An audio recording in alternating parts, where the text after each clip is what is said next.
Hello everybody, welcome to your favourite channel for NEET biology preparation the by world. Ladies and gentleman, हम लोग ने chapter start किया था। Chapter का नाम सरेआम sexual reproduction in flowering plant. और इस sexual reproduction in flowering plant के अंदर हमने अपने आखिरी लेक्चर में, आखिरी वीडियो में, मतलब वीडियो नंबर 3 में हम लोगों ने बात किए थे माइक्रोस्पोरोजेनेसिस के बारे में। माइक्रोस्पोरोजेनेसिस के बारे में हमने बात किया था कि कैसे माइक्रोस्पोर बनता है। Rule number 1। रूल नंबर 2 इसकी माइक्रोस्पोर का स्ट्रक्चर क्या है। इसी माइक्रोस्पोर को हम लोग क्या बोलते हैं, पोलन ग्रेन बोलते हैं एंजियोस्पर्म में। नीट अगर आपको सवाल पूछेगा कि कौन से प्लांट में सबसे पहले हम लोगों ने नाम देना चालू किया था पोलन ग्रेन माइक्रोस्पोर को, तो आपका जवाब क्या होगा? तो जब आपने प्लांट किंगडम पढ़ा था तब आपको ये बात बताई गई थी कि सबसे पहले जिम्नोस्पर्म में जो पोलन ग्रेन आया था उसके पोलन ग्रेन को, उसके माइक्रोस्पोर को पोलन ग्रेन का स्टेटस दिया गया था। इसका मतलब आंसर आएगा जिम्नोस्पर्म। जिम्नोस्पर्म वो प्लांट कहलाता है जिसको स्टेटस ऑफ पोलन ग्रेन दिया जाता है। ये सबसे पहली बार दिया जाता था। जिम्नोस्पर्म के पोलन ग्रेन की और एक खास बात थी जो मुझे याद है। यस सर, उसके पोलन ग्रेन में क्या थे? विंग थे। Pollen grain of Pinus plant, उसमें विंग थे क्योंकि वो पोलन ग्रेन को बड़ी दूर ट्रैवल करना पड़ता है।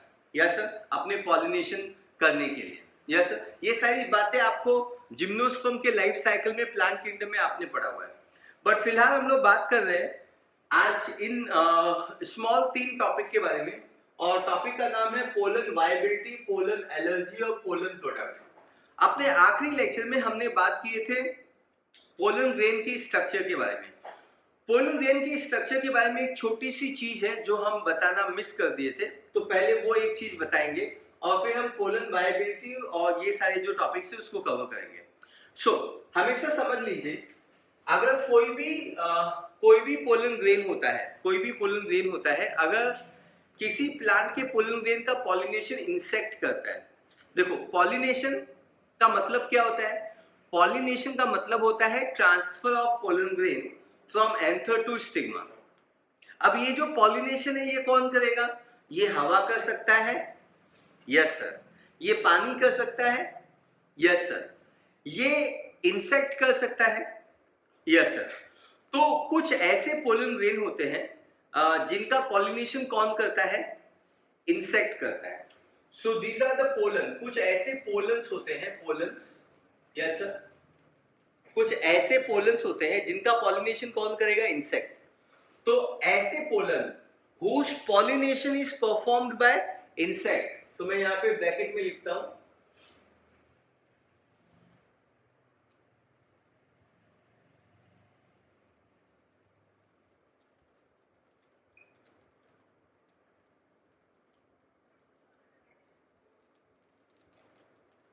एवरीबॉडी फोकस है, यहाँ पे फोकस कीजिए।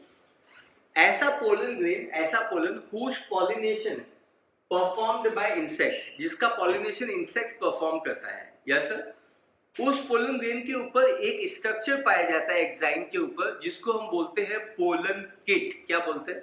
तो पोलन किट में बताना भूल गया था, तो हम लिखते हैं, yes sir, on surface.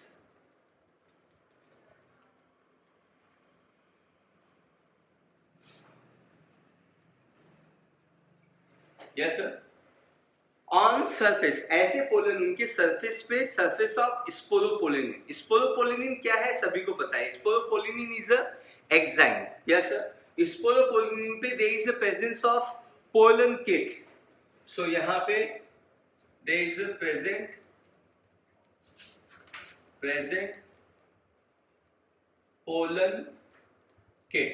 Pollen kit present होता है।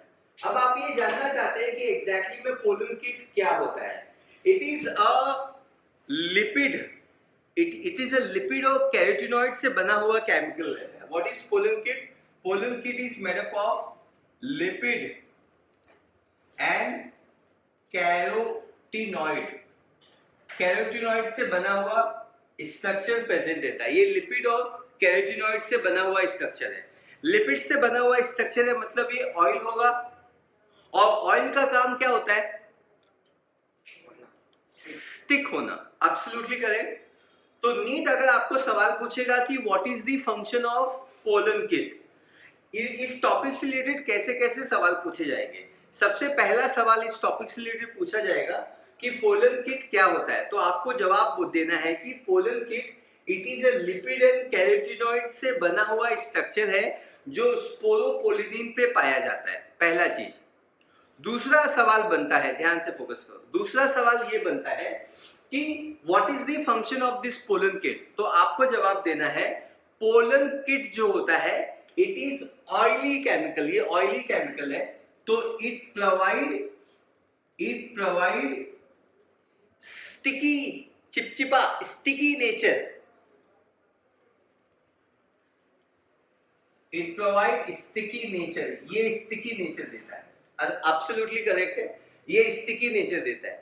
और इस स्टिकी नेचर से क्या फायदा होता है, अगर इसका पॉलिनेशन इंसेक्ट कर रहा है, यहाँ पे हमने देखा हुआ है pollination is perform by insect, तो वो ये जो पोलन ग्रेन होते हैं वो इंसेक्ट के माउथ पार्ट पे स्टिक हो जाते हैं। और ये अच्छी बात होगी या बुरी बात होगी प्लांट के लिए, ये इस पोलन ग्रेन के लिए अच्छी बात होगी, प्लांट के लिए अच्छी बात होगी। क्यों अच्छी बात होगी कि अगर कोई भी इंसेक्ट आएगा ऐसे पोलन ग्रेन से टकराएगा, अगर कोई भी इंसेक्ट आएगा ऐसे पोलन ग्रेन से टकराएगा जिसके पास पोलन किट आएगा, ये पोलन किट ऑयली केमिकल कहलाता है, इंसेक्ट के माउथ पार्ट को ये जुड़ जाता है, ये इंसेक्ट बस इस प्लांट, इस फ्लावर से अब दूसरे फ्लावर को जाता है और ये फिनोमिनन ऑफ पॉलिनेशन कर जाता है। इज दैट क्लियर, ये पॉलिनेशन कर जाता है। तो पोलन किट कहां पे पाया जाता है, इंसेक्ट जो पोलन ग्रेन को पॉलिनेट करता है। नंबर 2, पोलन किट का फंक्शन क्या है, ये पॉलिनेशन में हेल्प करता है। ये केमिकली किससे बना हुआ है, लिपिड और कैरोटीनॉइड। ये पॉसिबल क्वेश्चन बन सकते हैं, मेरे ख्याल से ये पार्ट क्लियर हो गया। हम लोग स्टार्ट करने वाले हैं आज के पार्ट में नया टॉपिक, और टॉपिक का नाम है pollen viability. Yes sir, so we gonna talk about the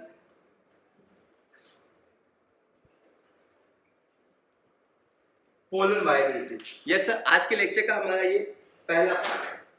ना फोकस कीजिए, what is pollen viability. Number 1, pollen viability का डेफिनेशन क्या है। पोलन वायबिलिटी का मतलब ये होता है, देखो मैंने आपको बचपन से क्या सिखाया, मैंने बचपन से एक ही बात सिखाई है, एस से स्टार्ट होने वाले, बहुत सारी बातें सिखाई हैं, उसमें से ये एक बात है कि एस से स्टार्ट होने वाले दो नाम जो हमेशा जर्मिनेट करते हैं, एक एस है सीड और दूसरा एस है स्पोर। यहाँ पे हम लोग कौन सी स्पोर के बारे में बात कर रहे हैं, माइक्रोस्पोर।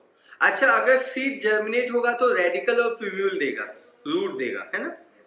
लेकिन जब कोई भी पोलन जर्मिनेट होता है तो वो आपको क्या देगा, पोलन ट्यूब देगा। पोलन जर्मिनेट होगा तो आपको पोलन ट्यूब देगा। Very clear. अब ध्यान से समझिए, पोलन वायबिलिटी का मतलब क्या होता है।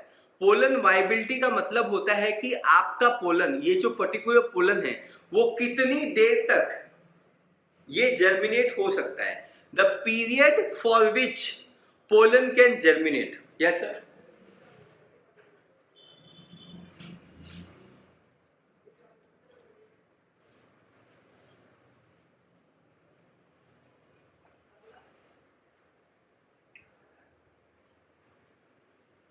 period for which pollen can germinate।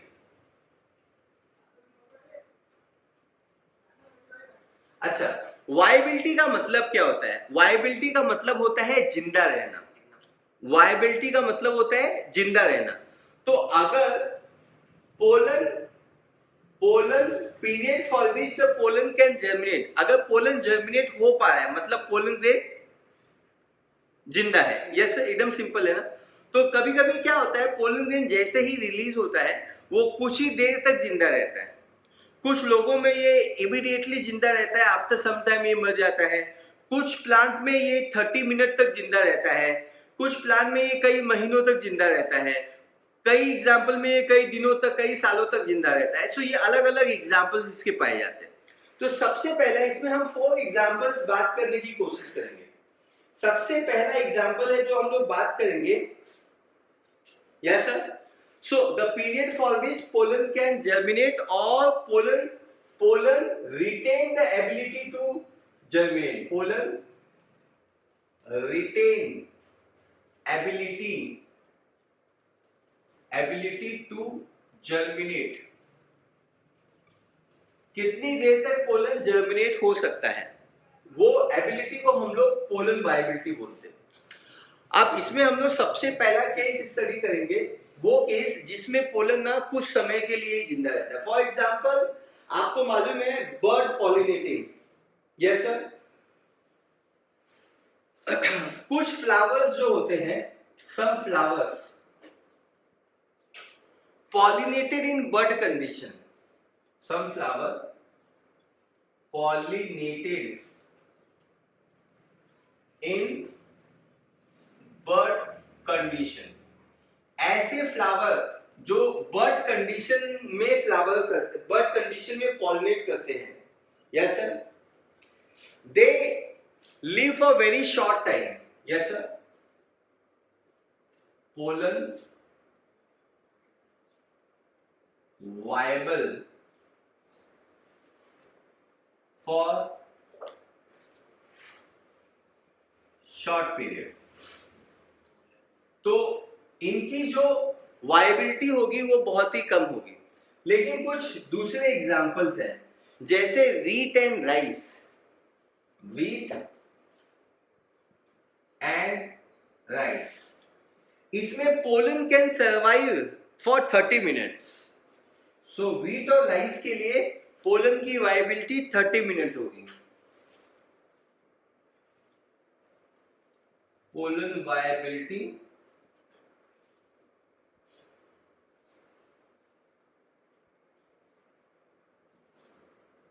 30 minutes, 30 minutes की पोलन की वायबिलिटी होगी, yes sir, for wheat and rice.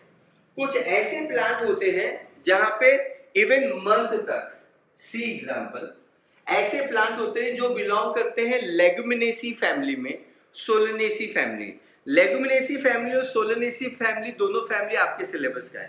There is another family जो आपके सिलेबस में नहीं है बट इस एग्जांपल में है, इज कॉल्ड रोजेसी।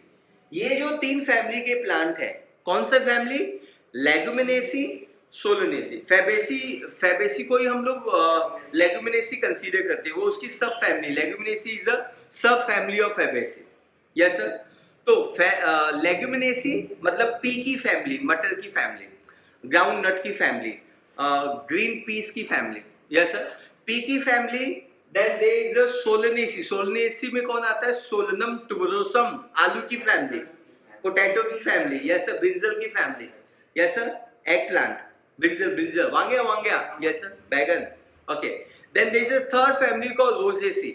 ये जो तीनों फैमिलीज में जो भी प्लांट पाए जाते हैं, इनकी जो पोलन की वायबिलिटी होती है वो मंथ तक होती है।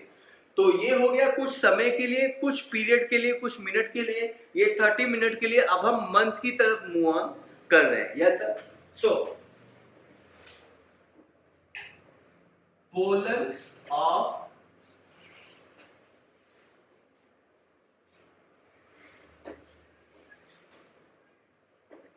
pollens of Leguminaceae, Rosaceae and Solanaceae.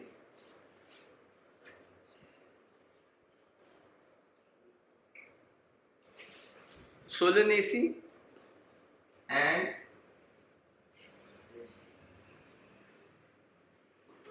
can survive up even month.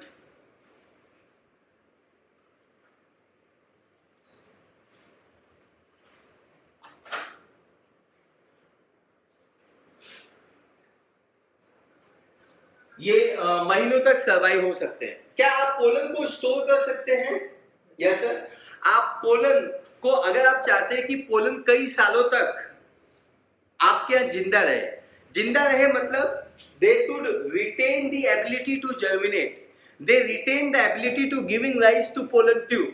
अगर आप चाहते हैं कि आपका पोलन कई दिनों तक या कई सालों तक जिंदा रहे, तो आपको पोलन क्या करना पड़ेगा? You have to preserve the pollen। आपको पोलन को प्रिजर्व करना पड़ेगा। Yes sir, is that clear? Pollen can survive for years। Pollens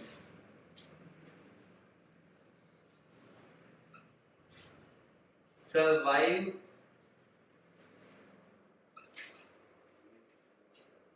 for years.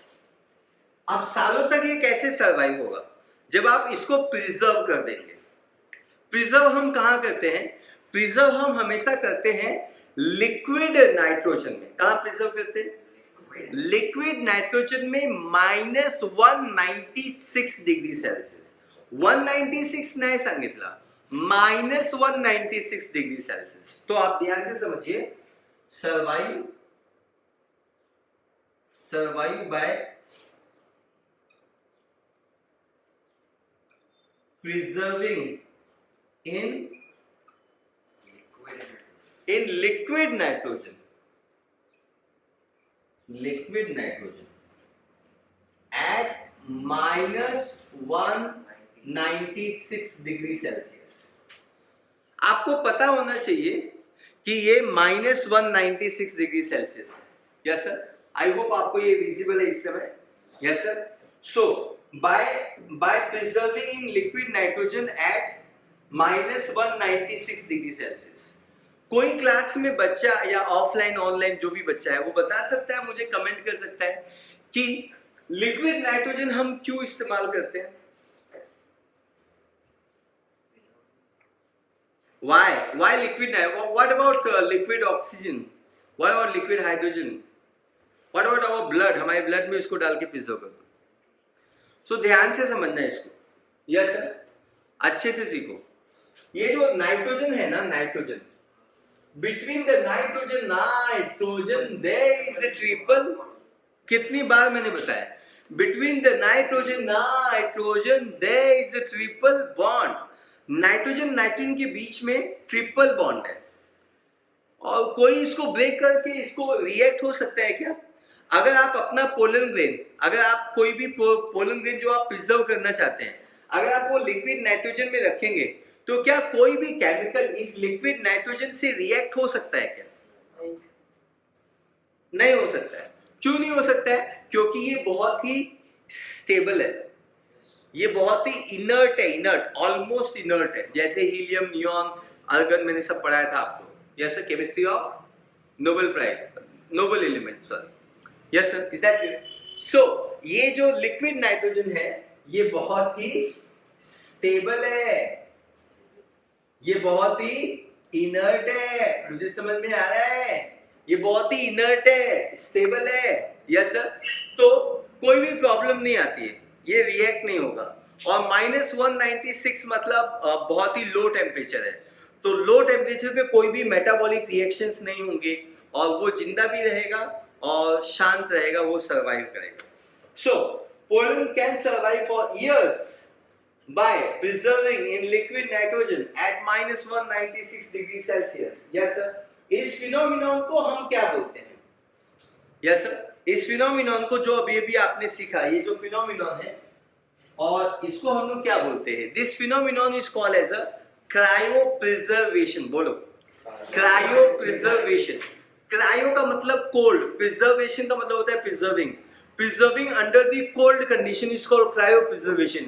Cryo preservation वो फिनोमिनन कहलाता है, इसमें -196 डिग्री सेल्सियस में हमारा पोलन ग्रेन प्रिजर्व्ड हो जाता है। So this phenomenon is called as a cryo आयो, बहुत ही ठंडी लायो, -196 डिग्री सेल्सियस का एहसास दियो जायो, क्रायो प्रिजर्वेशन। मेरा सवाल है, मेरे को बहुत डाउट रहता है, क्रायो प्रिजर्वेशन मतलब हमको पोलन को क्रायो प्रिजर्व क्यों करना है? मेरा ये सवाल है। Why you want to preserve the pollen grain in cryo preservation? Viability रखने के लिए, बट वायबिलिटी में आपको इतना ज्यादा क्यों इंटरेस्ट है? खुद की वायबिलिटी के बारे में क्यों नहीं सोचते हो? खुद को प्रिजर्व करो ना, -196, आप जीवन भर जिंदा रहोगे, मरोगे ही नहीं। लेकिन व्हाट अबाउट आप ये पोलन के बारे में इतना कुछ ज्यादा क्यों सोच रहे हो? बोलिए।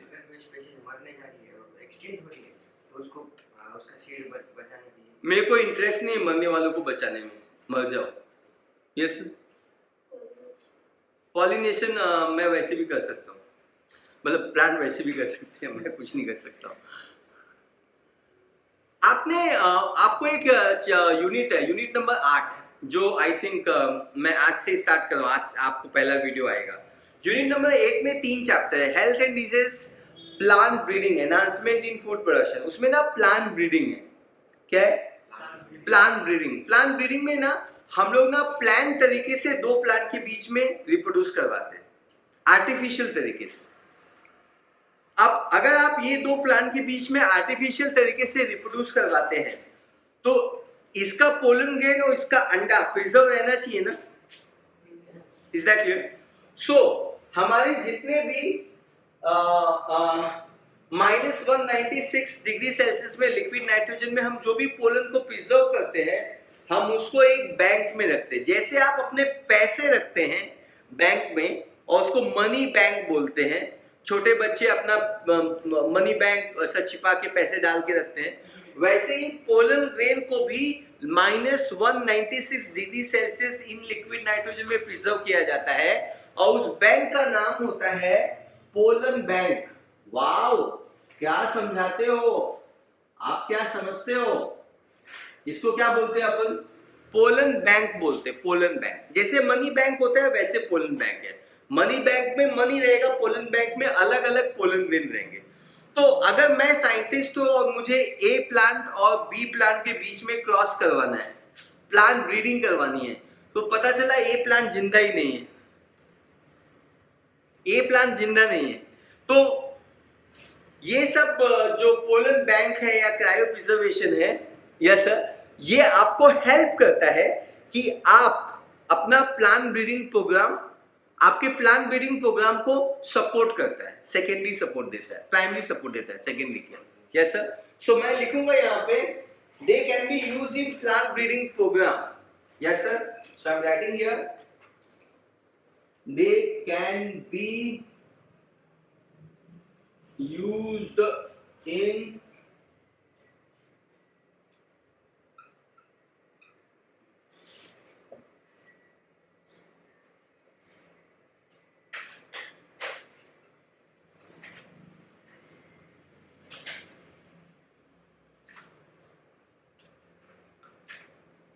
They can be used in plant breeding programs.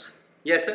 Plant breeding program में हम इनको यूज कर सकते हैं। I think this concept अभी भी हमने पोलन वाइबिलिटी सीखी हुई है और आपको ये क्लियर हो गया है। मैं एक बार रिपीट कर देता हूँ। पोलन वाइबिलिटी वो फिनोमिनन कहलाता है जिसमें पोलन अपनी वाइबिलिटी को मेंटेन कर जाता है, जितने समय तक ये काम कर जाता है उसी को पोलन वाइबिलिटी का पीरियड कहा जाता है। कुछ प्लांट या कुछ फ्लावर अपने पोलन की वाइबिलिटी शॉर्ट टाइम के लिए रह जाता है, ऐसे फ्लावर बर्ड पॉलिनेशन करते हैं। कैसा? बर्ड कंडीशन में ही पॉलिनेशन करते हैं। Is that clear? So bird condition में कौन सा प्लांट फ्लावरिंग करता है, आपने मॉर्फोलॉजी में पढ़ा हुआ है, ऐसा कौन सा फ्लावर है जो बर्ड कंडीशन में बर्ड पॉलिनेशन करता है? बर्ड कंडीशन मतलब वो कली थी ना, कली कली कली फ्लावर नहीं बनी, कली फ्लावर क्या, वाह वाह वाह वाह, कली फ्लावर नहीं बनी, कली फ्लावर बनने से पहले पॉलिनेशन हो चुकी। तो हमने 3 फैमिली सीखी है मॉर्फोलॉजी में, तो ऐसी कौन सी फैमिली है जो बर्ड पॉलिनेशन शो करती है?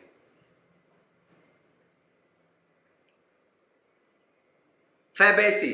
फैबेसी में ये जो पी प्लांट होता है वो बाइसेक्सुअल होता है, मेल और फीमेल एक ही फ्लावर में पाए जाते हैं और वो बर्ड कंडीशन में ही पॉलिनेशन कर लेता है। आपको पता होना चाहिए ये सब, ये मतलब ऐसा बायोलॉजी सीखो, एक यूनिट को दूसरे यूनिट से, एक चैप्टर को दूसरे चैप्टर में क्या रिश्ता है वो रिश्ता समझो, और जब रिश्ता समझोगे तो रिश्ते की कदर होगी और बायोलॉजी इंप्रूव होगा।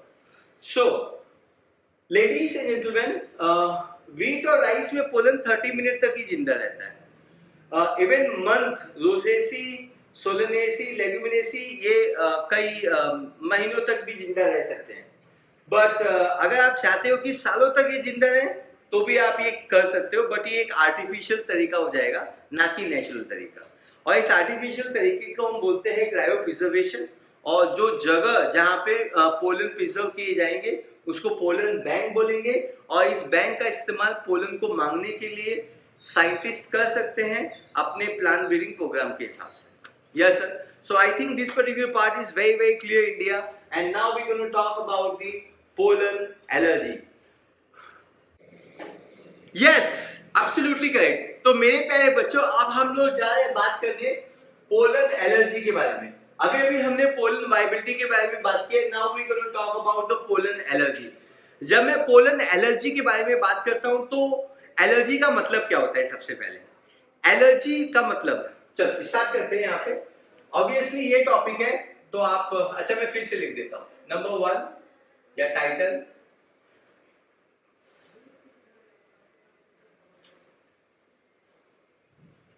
Pollen allergy. Yes sir. तो सबसे पहला सवाल है कि एलर्जी होता क्या है? Allergy is an hyper sensitive reaction. मतलब अगर आपके बॉडी में, ध्यान से समझना, अगर आपके बॉडी में कोई भी फॉरेन चीज है वो आ जाती है और आपका इम्यून सिस्टम, आपका WBC, आपका प्रोटेक्टिव सिस्टम जरूरत से ज्यादा रिस्पॉन्ड करता है। आपको तो मालूम है nature's first law, nothing should be high, nothing should be low, nothing should be more, nothing should be less, everything has to be in equilibrium state। संतुलन में जीवन की आधारशिला है। तो अगर आपका इम्यून सिस्टम जरूरत से ज्यादा रिस्पॉन्ड करता है तो उसको एलर्जी बोलते हैं। आपको एलर्जी है, इसका मतलब आपके बॉडी में ऐसी कोई चीज चली गई है जिसको आपका इम्यून सिस्टम बर्दाश्त नहीं कर पा रही है। जैसे एक मयान में 2 तलवार आपने रख दिए तो आपकी बॉडी उसको बर्दाश्त नहीं कर पा रही है, तो बॉडी लड़ने की कोशिश कर रही है, और लड़ने की कोशिश जितनी चाहिए उतनी नहीं कर रही है, उससे कई गुना ज्यादा कर रही है। इसका मतलब आप क्या है? इसका मतलब आपका इम्यून सिस्टम हाइपर सेंसिटिव है, ज्यादा सेंसिटिव है। जैसे हम क्लास में किसी बच्चे को प्यार से डांट दिए तो कुछ बच्चों को कोई भी फर्क नहीं पड़ता है, लेकिन कुछ बच्चे रोना चालू कर देते हैं, उनको 2-3 दिन तक बुखार रहता है कि सर ने क्यों डांट दिया। Yes sir. तो ऐसे बच्चों को हम हाइपर सेंसिटिव बच्चा बोलते हैं। कभी कभी कुछ लोगों में आपका इम्यून सिस्टम भी बिल्कुल इसी तरीके से हाइपर सेंसिटिव हो जाता है। सो क्या मैं लिखूं एलर्जी का मतलब क्या होता है? Allergy means hypersensitive to foreign substance.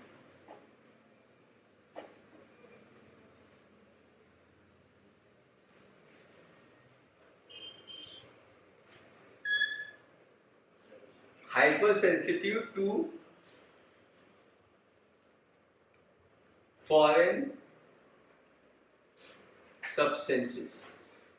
Hypersensitive to foreign substances. Yes sir, बंदा सेंसिटिव हो गया है for the foreign substances. Yes sir. तो क्या आपको पोलन की एलर्जी हो सकती है? या हो सकती है। अगर आपकी बॉडी सेंसिटिव है तो पोलन की एलर्जी भी आपको हो सकती है। इसलिए हमेशा बोला जाता है कि आपको सबसे पहले खुद का ख्याल रखना है, अपने इम्यून सिस्टम का ख्याल रखना है, अपने न्यूट्रिशन का ख्याल रखना है, अपने हेल्थ का ख्याल रखना है। Yes sir. चलो देखते हैं हम लोग। कुछ पोलन ग्रेन जो होते हैं वो लार्ज क्वांटिटी में हमारे हवा में प्रोड्यूस होते हैं। जैसा कि मैंने अभी थोड़ी देर पहले आपको इसी वीडियो में बताया था कि पॉलिनेशन हवा की वजह से हो सकता है, पॉलिनेशन पानी के थ्रू हो सकता है, पॉलिनेशन इंसेक्ट के थ्रू हो सकता है, चमगादड़ के थ्रू हो सकता है, बर्ड के थ्रू हो सकता है, इंसान के थ्रू हो सकता है, स्नेक के थ्रू भी हो सकता है। Yes sir. लेकिन पॉलिनेशन, पोलन ग्रेन जो होते हैं वो हमारे एटमॉस्फेयर में लार्ज क्वांटिटी में प्रोड्यूस करते हैं और वो हमारे इस एयर में फ्लोट होते हैं। क्या होते हैं? फ्लोट होते हैं। मेनली वो प्लांट का पोलन ग्रेन जिसका पॉलिनेशन कौन करता है? हवा करता है। ऐसा प्लांट जिसका पॉलिनेशन पानी करता है उसको हाइड्रोफिलस प्लांट बोलते हैं या हाइड्रोफिलस पॉलिनेशन बोलते हैं। लेकिन जिस प्लांट का पॉलिनेशन, जिस फ्लावर का पॉलिनेशन हवा करती है, ऐसे प्लांट को एनिमोफिलस प्लांट बोलते हैं और ऐसे फ्लावर को एनिमोफिलस फ्लावर बोलते हैं।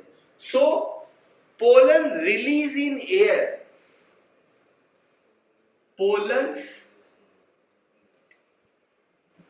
releases in air and float in air. सभी प्लांट का फ्लोट हो सकता है, लेकिन specially anemophilous flower, specially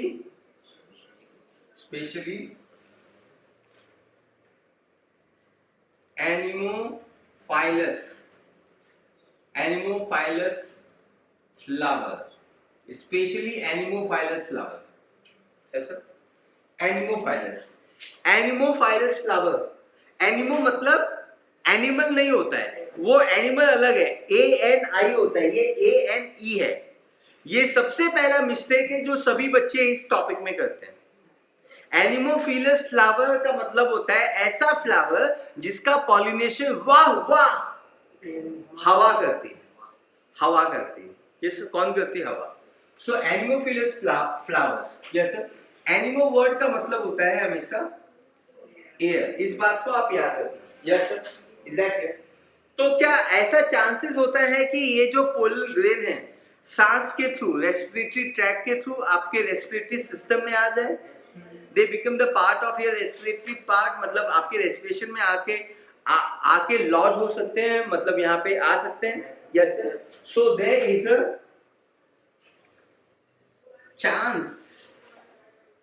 chances of these pollen to enter in our respiratory system.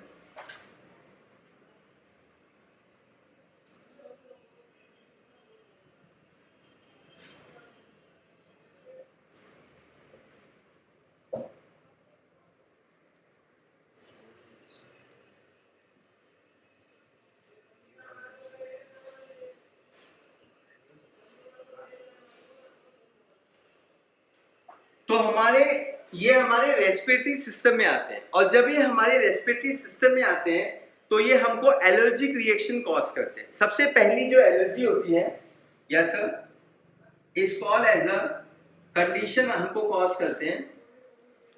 सबसे पहला कंडीशन होता है राइनिटिस। आप सभी को मालूम है यहाँ पे आइटिस है, ITIS। आइटिस वर्ड जब भी बायोलॉजी में आता है, जैसे अर्थराइटिस, जैसे टॉन्सिलाइटिस, जैसे gastroenteritis, yes sir, appendicitis, itis word जब भी बायोलॉजी में आता है, इसका मतलब देखो इन्फ्लेमेशन कहलाता है। आइटिस का मतलब होता है इन्फ्लेमेशन। सो आइटिस वर्ड जब भी बायोलॉजी में आएगा, ये आइटिस, इसका मतलब क्या होगा? इन्फ्लेमेशन। और इन्फ्लेमेशन का मतलब होता है, इन्फ्लेमेशन में आपको 5 सिम्टम्स आते हैं। पहला redness, heat, swelling, pain, loss of function. जैसे आपको कोई मॉस्किटो काटता है, बहुत ज्यादा हाथ में काट दिया है, तो आपको वहां पे रेड होता है, रेडनेस, वहां पे टेम्परेचर बढ़ जाता है, हीट आता है, टेम्परेचर वहां पे लोकली बढ़ जाता है, रेडनेस, हीट, सूज जाता है क्योंकि वहां पे एक्स्ट्रा ब्लड आ जाता है, स्वेलिंग, पेन, दर्द होता है। लेकिन अगर एक मच्छर की जगह 10 मच्छर इस हाथ को काट दें तो ये हाथ में स्वेलिंग इतनी ज्यादा आ जाएगी कि आप इस हाथ का इस्तेमाल, मतलब loss of function. Yes sir. So inflammation के 5 सिम्टम्स हैं।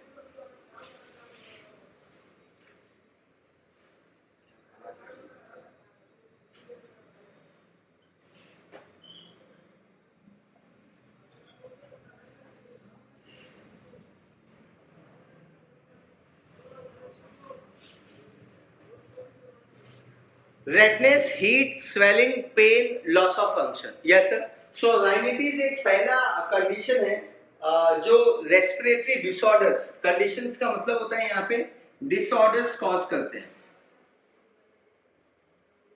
यस सर, डिसऑर्डर्स कॉज होते हैं। तो पहला है राइनिटिस, दूसरा होता है asthma.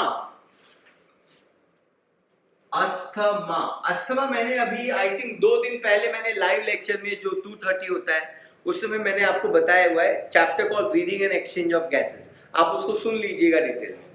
Then there is a bronchial, there is a bronchitis, yes sir, bronchitis.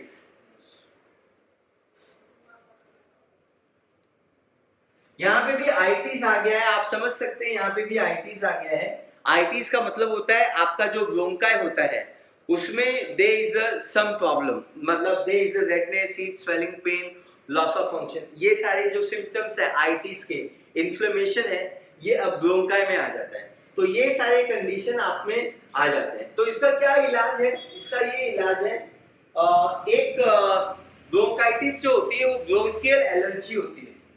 It is a bronchial allergy, और इस एलर्जी को प्यार से हम लोग हे फीवर भी बोलते हैं। इसी ब्रोंकियल एलर्जी को हम हे फीवर बोलते हैं। तो हे फीवर, कई बार सवाल पूछा जाता है कि हे फीवर क्या है, तो मैं आपको बताने जा रहा हूं हे फीवर क्या होता है। ये ब्रोंकियल एलर्जी है जिसमें ना बंदे को आंखों से आंसू आते हैं, नाक से पानी आता है, स्नीजिंग लगातार आती है, बॉडी का टेम्परेचर थोड़ा सा बढ़ जाता है, जैसे रनिंग नोज होता है, आंखों से पानी, नाक से पानी, और चेहरा जो होता है वो लाल हो जाता है, कंटिन्यूस स्नीजिंग आती है, तो इसको हे फीवर बोलते हैं। तो ये एक एलर्जिक रिएक्शन है, इसको हम बोलते हैं ब्रोंकियल एलर्जी, या हम इसको ब्रोंकाइटिस बोलते हैं। अस्थमा आपको मालूम है कैसे होता है, that is discuss already. Rhinitis is nothing but the, rhino word जब भी बायोलॉजी में आएगा इसका मतलब नाक कहलाएगा, नाक। तो rhinitis word inflammation of nose से डील करता है, जिसमें आपकी नाकों पे ज्यादा इफेक्ट आएगा, नाक के म्यूकस मेम्ब्रेन पे इफेक्ट आएगा, ज्यादा म्यूकस प्रोड्यूस होगा। समझ में आया आपको? तो ये सारे सिम्टम्स आते हैं। इसका क्या इलाज है? मेरे ख्याल से इसका कोई इलाज नहीं है। एलर्जी, अगर आपको ये एलर्जी की बीमारी हो जाती है, यस सर, एलर्जी की बीमारी हो जाती है अगर आपको, तो आपको अपने इम्यून सिस्टम पे देखना होता है, होम्योपैथी कंसल्टेंट से थोड़ा मिलना होता है, और आपको अपने बॉडी को हमेशा एलर्जेंट पोलन ग्रेन से दूर रखना होता है। मतलब आपकी बॉडी को एक्सपोज मत करो आप एलर्जेन से। एलर्जेंस मतलब वो पोलन ग्रेन जो आपको एलर्जी कॉज करते हैं, जिससे प्रॉब्लम है आपको, वो प्रॉब्लम को आप दूर ही रहने दो। एकदम क्लियर है? तो यूएस में पोलन कैलेंडर्स रिलीज होते हैं। क्या रिलीज होते हैं? There is a calendars release होते हैं, पोलन कैलेंडर, यस सर। तो ये आप देख लीजिए 5th point, there is a pollen calendar, yes sir. अब ये जो पोलन कैलेंडर्स होते हैं, ये पोलन कैलेंडर्स जो होते हैं, ये इस चीज का ध्यान रखते हैं कि आपको कैलेंडर में कौन से प्लांट का पोलन ग्रेन आने वाला है, सीजन वाइज, मंथ वाइज, वो आपको लिस्टिंग करके दे देते हैं। जैसे काल निर्णय होता है इंडिया में, काल निर्णय, जिसमें कौन सा फेस्टिवल किस दिन आने वाला है, वो सब कुछ लिखा रहता है। बिल्कुल उसी तरीके से ये पोलन कैलेंडर है, या पोलन का काल निर्णय है, आप ऐसा समझ लीजिए, जिसमें ये निर्णय लिया जाएगा कि कौन से प्लांट का पोलन ग्रेन कौन से सीजन में रिलीज होता है, और वो मंथ उस कैलेंडर में मेंशन कर दिया जाएगा। तो अब यहाँ पे अलग अलग पर्सन होते हैं, तो वो कैलेंडर लेंगे, अगर किसी को एक्स प्लांट के पोलन से एलर्जी है तो वो उस सीजन में अपना जो भी प्रिकॉशन रख सकता है, मास्क लगाना, प्रिकॉशन मेंटेन करना, वो उस सीजन, पर्टिकुलर सीजन के लिए अपने उसको किस पोलन से एलर्जी है उस हिसाब से वो प्रोटेक्शन मेंटेन कर सकता है, यस सर। सो ये पिन पॉइंट करता है allergic reaction in a particular plant. तो पोलन कैलेंडर, पर्टिकुलर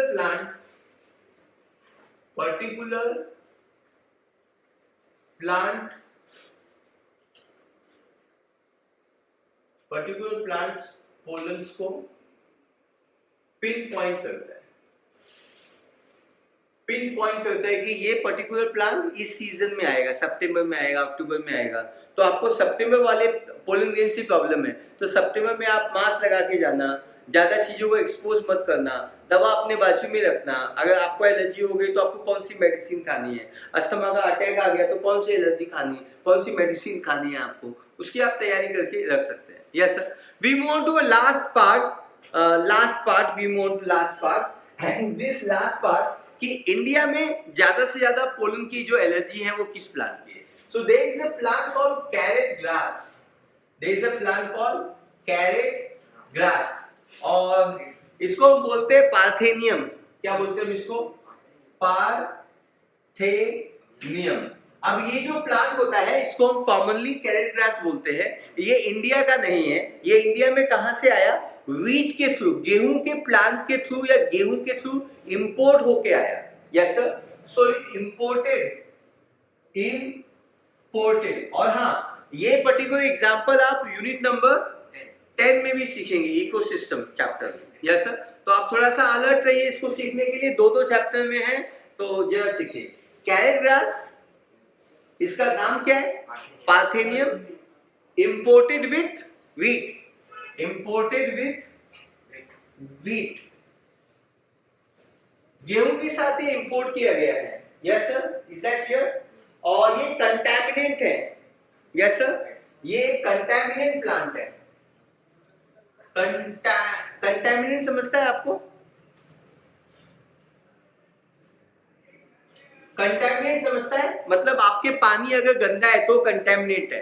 कंटैमिनेट मतलब गंदगी. Yes sir. ओके. और ये आज पूरे हमारे कंट्री पे फैल गया है, और ये it causes pollen allergy. It is a cause of pollen allergy.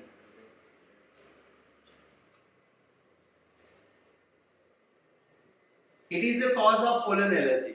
It is the cause of pollen allergy. ये बात आप अच्छे से समझ लीजिए. Yes sir. पार्थेनियम इसका नाम है, और it is the main cause of pollen allergy in India. पक्का? So I think all this parts are very clear. मेरे ख्याल से पोलन प्रोडक्ट के बारे में हम कल के लेक्चर में सीखेंगे. Yes sir. वक्त हो गया है. Thank you. अगले लेक्चर में मुझे जाना होगा और आपको ये लेक्चर समझ के समझाना होगा. Take care everybody. Bye. See you tomorrow in the next lecture, same time. Jai Hind.